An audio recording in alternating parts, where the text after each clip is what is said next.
something that, gradually I'll get there.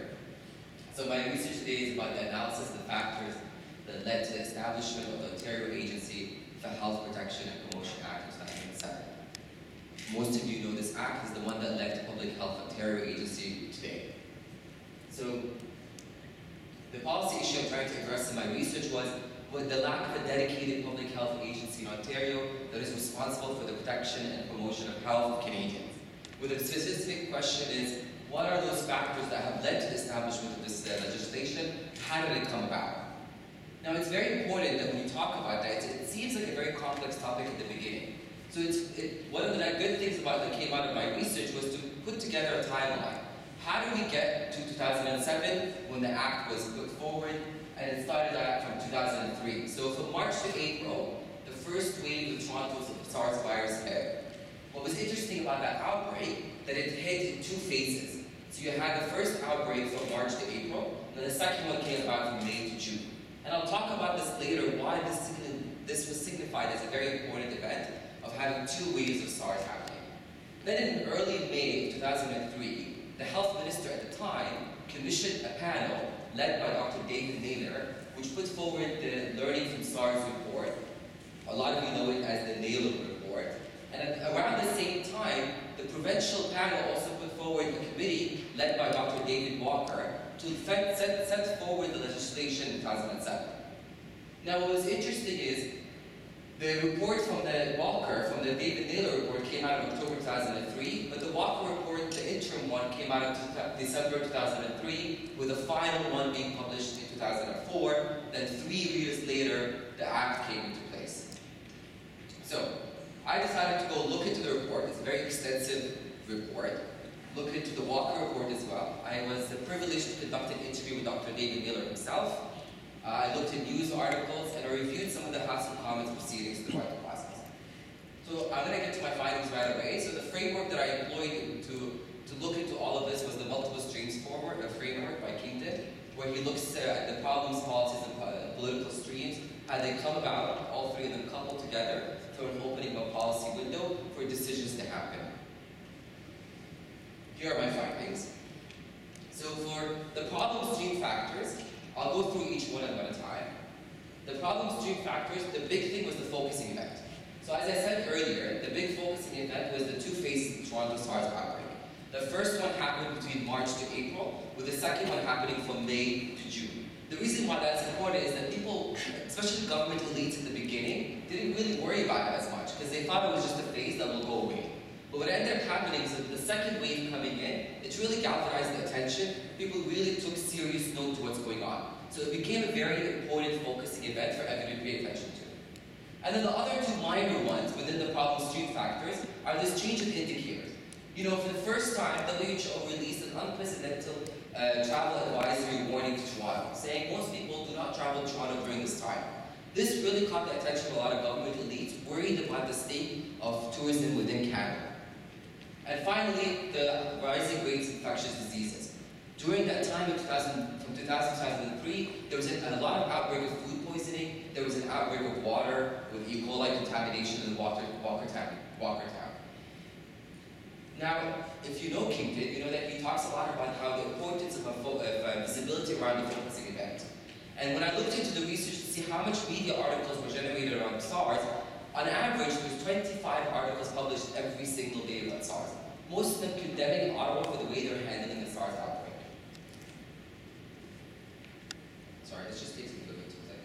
So in terms of policy options, and this is an area where it still needs further work, because what I'm trying to figure out at the moment right now is that was there any other policy option being proposed at the time?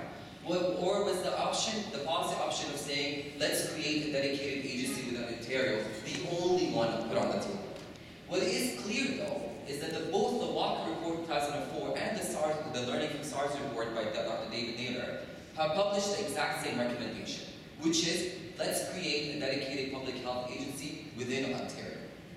Now, that came from the creation of this policy communities within the Naylor and the Walker Report, communities of expertise and public health professionals that were driven by their need to see this inadequate government collaboration between different departments come together somehow, and by the frustration they had from the finger pointing between the different levels of government.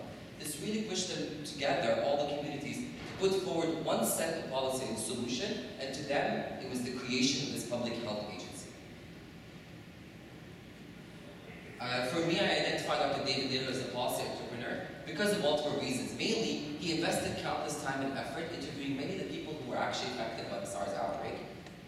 He himself has said in his interview that he was very frustrated with the finger pointing chaos, and he worked on the implementation of those recommendations throughout the process. So from 2003 to 2007, he was put into very key positions where he really saw the recommendations put forward by his committee come into existence. Finally, with the political stream factors, there were three big things. The constitutional factors comes down to jurisdictional boundaries, where there's a shared jurisdiction in public health between Ottawa and the provinces. This led to an environment where cooperation can really flourish between the civic and provincial authorities. The multiple warnings about the erosion of public health capacity within the government has really pushed a lot of people to change the mood of government officials into departments, and the need for a collaborative machinery with the provinces. Now, one of the things that was always kind of mentioned during that time was this competition for tax dollars. How are we going to justify public funds being put into the creation of a public health agency? And what the Naylor report does, also with the Walker report, is it tries to detail financial ways of how they're going to dedicate public funds into the establishment of the public health agency. Some of the personnel factors identified in the research I conducted was at the time the Minister of Health, Ahmad Firas, really demanded very much open transparency with all levels of government, with Dr. David Naylor being present there. The diverse and experienced advisory committee members really added to the legitimacy and credibility of the recommendations being put forward.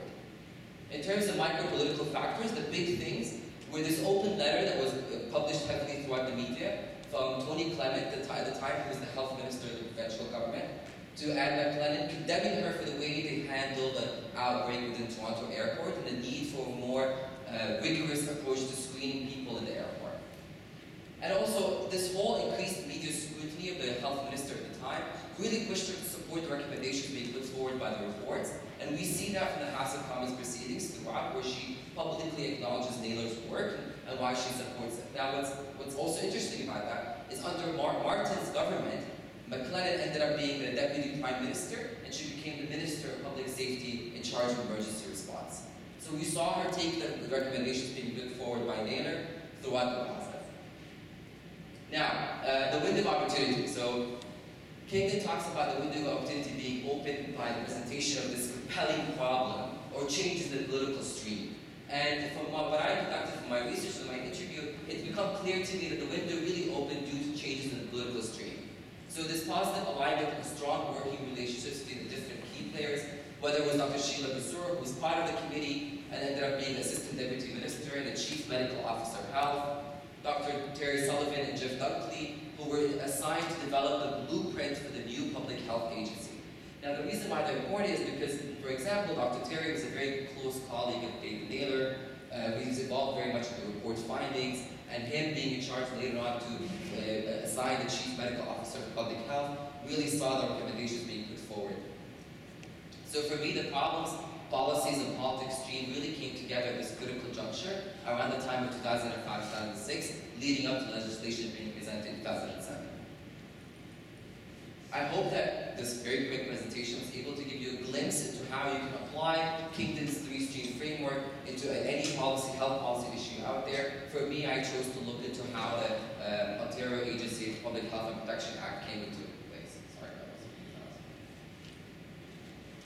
so final messages to wrap it up is understanding this analysis serves as a roadmap for public health leaders and policymakers seeking to influence health policy. And really what came very clear from this research is the role the news media can play in helping to set the government agenda, and the role that the Kingdon multiple stream framework can provide this clear lens to view the influence of policy entrepreneur in placing the policy issue on the government agenda, and how subsequently you can move the issue from the government agenda to the decision agenda. Finally, this perfect alignment of the context, catalytic events, collective efforts, and political commitment among individuals can help in agenda setting and policy development. This is very useful for other provinces who are looking into implementing their own agency or to look into how they can apply Kingdon to their own policy issue.